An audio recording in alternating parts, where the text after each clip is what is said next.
Hi అండి, రాణి cooking and రెసిపీస్కి welcome అండి. ఈరోజు తమిళనాడు స్పెషల్ ఇడియప్పం ఎలా తయారు చేసుకోవాలో చూద్దాం.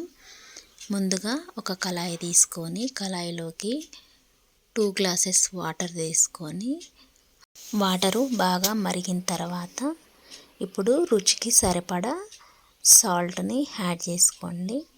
వాటరు ఉప్పుగా ఉంటే మనకు సాల్ట్ సరిపడా ఉందా లేదా ఒకసారి చెక్ చేసుకొని ఇప్పుడు 2 గ్లాసెస్ వాటర్కి 1.5 గ్లాస్ కంటే కొంచెం తక్కువగా రైస్ పౌడర్ని యాడ్ చేసుకొని అంతా ఉండలు లేకుండా గ్యాస్ని మీడియం టు లో ఫ్లేమ్లో పెట్టి చక్కగా అంతా కలిసేలాగా కలుపుకోవాలి. ఒక 2-3 మినిట్స్ అలాగే ఉండలు లేకుండా కలుపుకున్న తర్వాత ఇప్పుడు మూత పెట్టి లో ఫ్లేమ్లో ఉడికించండి.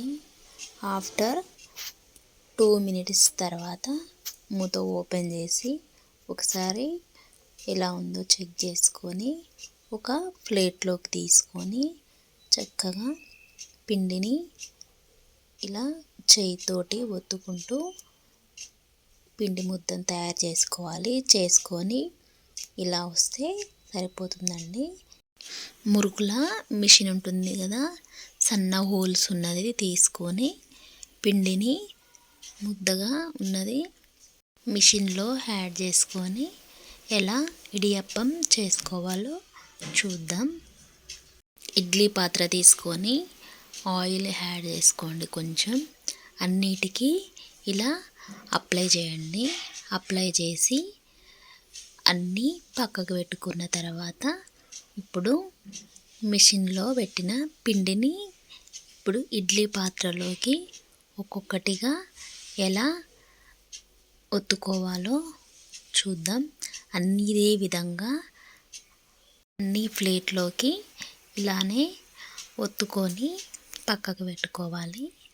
పక్కకు పెట్టుకున్న తర్వాత ఇప్పుడు ఇడ్లీ పాత్ర తీసుకొని ఒక 1 గ్లాస్ వాటర్ తీసుకొని వాటర్ వేడైన తర్వాత మనం చేసి పెట్టుకున్న ఇడియప్పం కుక్కర్లో పెట్టి 10 to 15 మినిట్స్ మూత పెట్టి ఉడికించండి. ఆఫ్టర్ 15 మినిట్స్ తర్వాత గ్యాస్ బంద్ చేసి ఒక 10 మినిట్స్ పక్కకు పెట్టండి. 10 మినిట్స్ తర్వాత ఒక ప్లేట్లోకి సర్వ్ చేసుకుందాం. చాలా సింపుల్గా తొందరగా 10 to 15 మినిట్స్లోనే ఇడియప్పం రెడీ అవుతుందండి. టమాటా చట్నీలోకి, పల్లీ చట్నీలోకి, కొబ్బరి చట్నీలోకి చాలా అంటే చాలా రుచిగా ఉంటుందండి. చూసారా ఎంత సాఫ్ట్గా చాలా చక్కగా వస్తుందండి. ఈ రెసిపీ నచ్చినట్టయితే లైక్ చేయండి, షేర్ చేయండి, సబ్స్క్రైబ్ చేసుకోండి. పక్కనే ఉన్న బెల్ ఐకాన్ని క్లిక్ చేయండి. నేను పెట్టిన ప్రతి రెసిపీ మీకు నోటిఫికేషన్లో వస్తుంది. Thank you for this recipe.